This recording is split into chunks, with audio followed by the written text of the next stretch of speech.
So over the weekend, Ray Vargas managed to successfully defend his WBC Super Bantamweight title against uprising contender Azat Hovahnissyan. Hovahnissyan managed to get this shot, of course, by knocking out Ronnie Rios in the 6th round of their fight that took place just a couple of months ago. Ronnie Rios being a fighter, of course, that himself had challenged and failed, incidentally, against Ray Vargas last year, being one of the 3 fights that he managed to fight last year in terms of world championship level fights.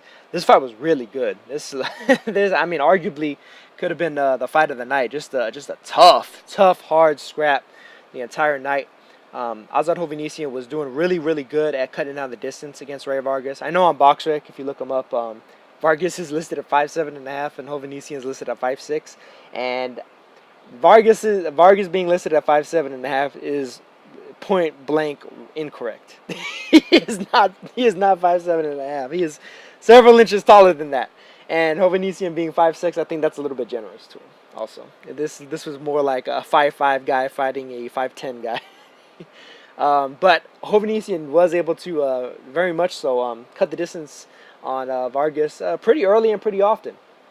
Unfortunately, there was a couple of head clashes in the fight that did more of the action, slightly. It would kind of hold up the action a little bit, but honestly, I don't think it even necessarily slowed it up that much. It was just pretty much a constant kind of a war between these two.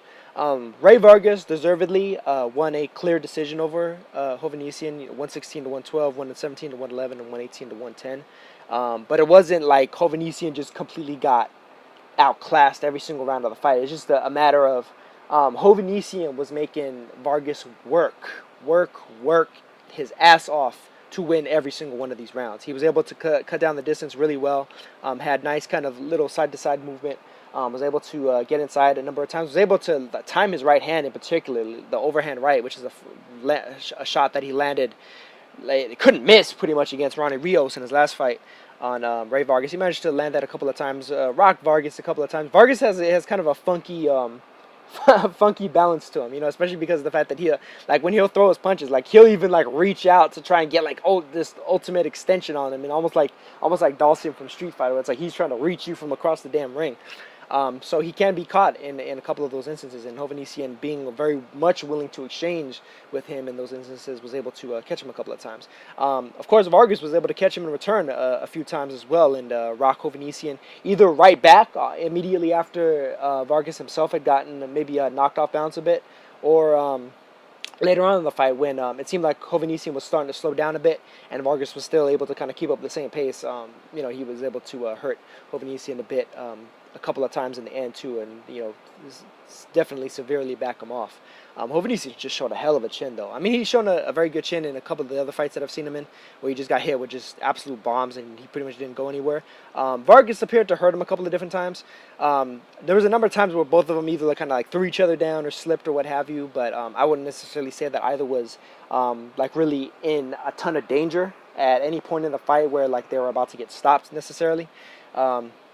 But it was just a really good fight, man. Just both guys showing a lot of grit in there, a lot of determination.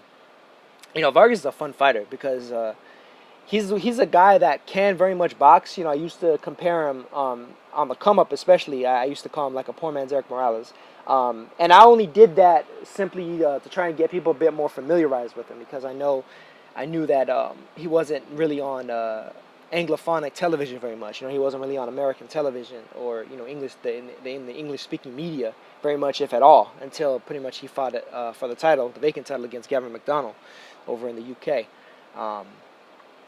So I've tried to get people a little bit more involved in a weight class where it seemed like all people ever wanted to talk about was Guillermo Rigondeaux, and Ray Vargas incidentally was a guy that Rigondeaux, frankly, just pretty much turned down for a fight. The WBC wanted to basically hand Rigondeaux a title, or at least give him a title shot anyway.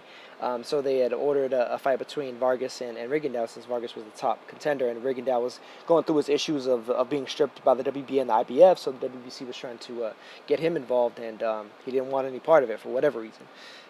So Vargas is just one of those guys that, he was an unsung contender at Super Bantamweight, and I guess in a way now he's like an unsung champion. He's pretty much probably the top tier champion at 122 pounds right now. has the most defenses of any of those guys, and has some pretty impressive defenses. When you go through Gavin McDonald, who was undefeated at the time, Oscar Negrete in his last fight, who was undefeated at the time, and Ronnie Rios, who only had the one loss previous. And that one loss was to Robinson Castellanos, a man who, of course, recently knocked out Yuriorkis Gamboa and ran 50-50 with Jezreel Corrales until that fight was stopped on a no contest. Or not a no contest, but it was stopped on, I guess, head clashes, and Corrales happened to be up at the time of the stoppage. Although that was definitely, controversial in its own right. But and then here again with Hovahnissyan, who just completely blasted out Ronnie Rios on some, here comes a new challenger type shit. Just showing himself like, oh, like I'm the next guy that anybody that's trying to call himself a top super bantamweight, they have to wreck with me. And Vargas did so. He got in there, managed to for the most part outbox Hovahnissyan and or outpunch him, outfight him, and he got the W. So a very good win for Ray Vargas here. In a very good fight. It's just kind of unfortunate it came on a weekend where I think it got a bit overshadowed by the being kind of sandwiched in between Vasily Lomachenko fighting against Jorge Linares as two kind of big name marquee well-known fighters, and Jaime Munguia's very explosive kind of breakout performance against Saddam Ali, where he just completely wrecked shop against him. But I'll get to that in another video. But what's next for Ray Vargas? It's kind of interesting. Julio Ceja looms as a very dangerous opponent, and if Vargas is able to defeat Ceja, man, like all that does is just kind of further cement his status as pretty much the top super bantamweight, man. Ceja is a dangerous fighter. He's so dangerous. He was so dangerous that even after Hugo Ruiz got a TKO victory over him because he dropped Ceja, and Ceja got injured on the way down, like he twisted his ankle or something. He injured his leg. I think it was like his ankle or his Achilles in that fight. They didn't want to rematch him, and they were kind of going to great stakes to say like, nope, we're not fighting Ceja again, even though Ceja had given Ruiz the opportunity after Ceja had knocked Ruiz out in their first fight. So it's like they didn't want any parts of him, but. Yeah, man, Ceja managed to fight himself right back into contention. Had a brutal knockout recently over Anselmo Moreno. And, so he's the top contender for the WBC. I'd definitely like to see that fight. Diego De La Hoya, incidentally, is the number 2 ranked guy at the WBC. I know he's had some weight-making problems recently. A couple of, supposedly, like, been blown up a little bit. But, I mean, he did make 122 pounds recently, too. So I'm kind of, it's almost like a neither here nor there type of situation. I know Tukstok Nyambayar might be another guy that could get a shot at Ray Vargas. Tomoki Kameda is another guy. Kameda probably very well known for dropping 2 kind of close controversial decisions to Jamie McDonald down at Bantamweight. He just recently got a really emphatic victory at 125 pounds, kind of a funky catch weight, but I think that was largely more so to get his opponent in the ring as opposed to Kameda needing the extra 3 pounds over super bantamweight to make. I think that was basically just to try and keep him active, and the opponent is a naturally bigger guy, a guy that normally fights at featherweight, so they made a catchweight fight for him. Those are the main guys that I think could pose a challenge to Ray Vargas. Beyond that, I mean, there's always unifications. There's always unifications for sure. Guillermo Rigondeaux, if he's still out there, I mean, if he's going to return at super bantamweight, if he decides to return, he did turn down an opportunity recently to compete at the Bantamweight World Boxing Super Series tournament. So he's definitely not coming back at 118. Maybe he'll come back at 122. But he still looms as a big name out there. The WBA champ, the new WBA champ now, Daniel Roman, who has a couple of really good victories over in Japan, especially, and most recently against Ryo Matsumoto, a very hard knockout puncher where Roman just put hands on him. He looms as a pretty good, interesting opponent. Very good boxer. Bit of an underrated boxer puncher. I mean, he doesn't have very many knockouts, but I think he's shown himself more recently to actually have a bit of snap on him with some of those shots. I don't know if they're going to order potentially him versus Moises Flores, though, in the interim, considering Moises Flores never did get his mandated rematch at Guillermo Rigondeaux, which he was incidentally owed after the no contest that occurred in the whole fiasco of their first fight. So that might be on the shelf. IBF champ Ryosuke Iwasa is out there as well. Iwasa, who has a couple of pretty impressive victories recently, especially the one over Hideyuki, what was his name? Oguni. Or Yukinori Oguni. There we go. Yukinori Oguni. where I mean, honestly, like Ogini probably should have been able to outbox him, but he went in there trying to slug you with Iwasa, and he got slugged out completely. And then, of course, he recently defended that title against Ernesto Salong. Uh, Good fighter.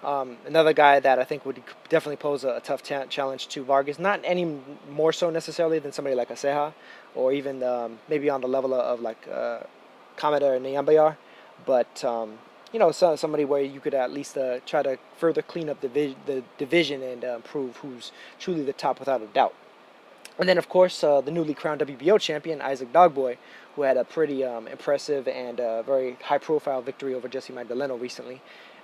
If they could get something done there, although the issues with Frank Warren, the top rank, and Dogboy being connected to those guys may kind of rear its ugly head in that case as well. Funny enough, Diego De La Hoya is actually the top-ranked contender for the WBO, although they wouldn't order another mandatory probably for another 10 or 11 months, considering Dogboy was himself the mandatory for Magdaleno, or at least Cesar Juarez was the mandatory when Dogboy beat him, and then, of course, he subsequently beat Magdaleno. So at the very least, there probably wouldn't be a mandatory ordered for Dogboy until late this year. So he might be available. All kind of just depends on what happens in the near future. But as for now, another impressive win for Ray Vargas, man. He's racking up really good, solid wins over either undefeated or very highly touted fighters coming into the fight.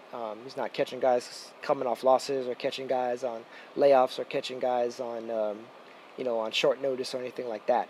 He's fighting just well conditioned and well prepared opponents, and he's managing to beat them. And he's having tough fights, sure, but when you're consistently fighting high level opposition, sometimes you're gonna have some tough fights. And Hovahnissyan is one of those guys that he's gonna give just about everybody a tough fight. I don't see him being an easy walk in the park for anybody at super bantamweight, or even featherweight for that matter, until he's several years older and maybe much more sharper. He's just one of those just gritty fighters, man. He's hell in a handbasket for sure. He's almost like Liborio Solis is at Bantamweight, where even though he lost pretty clearly to Shinsuke Yamanaka, he just made Yamanaka work for the full 12, man. He just gave him a tough ass fight, one of the toughest fights of his career, frankly. And the same goes for him against Jamie McDonald. So Hovahnissyan is that type of a fighter. And hey, maybe Hovahnissyan will be able to get himself right back into contention. If not against Ray Vargas, maybe against one of the other champions. Maybe one of the other guys might be an easier mark for him and his particular style. So he won't have to sell out so much in terms of having to really lunge in from the outside to try and get in range of Vargas. Although Roman and Iwasa in particular are pretty tall opponents, not unlike Vargas. I don't think they're quite as tall as Vargas himself, though. But that's going to do it for this one, and I will catch you guys on the next one. Peace.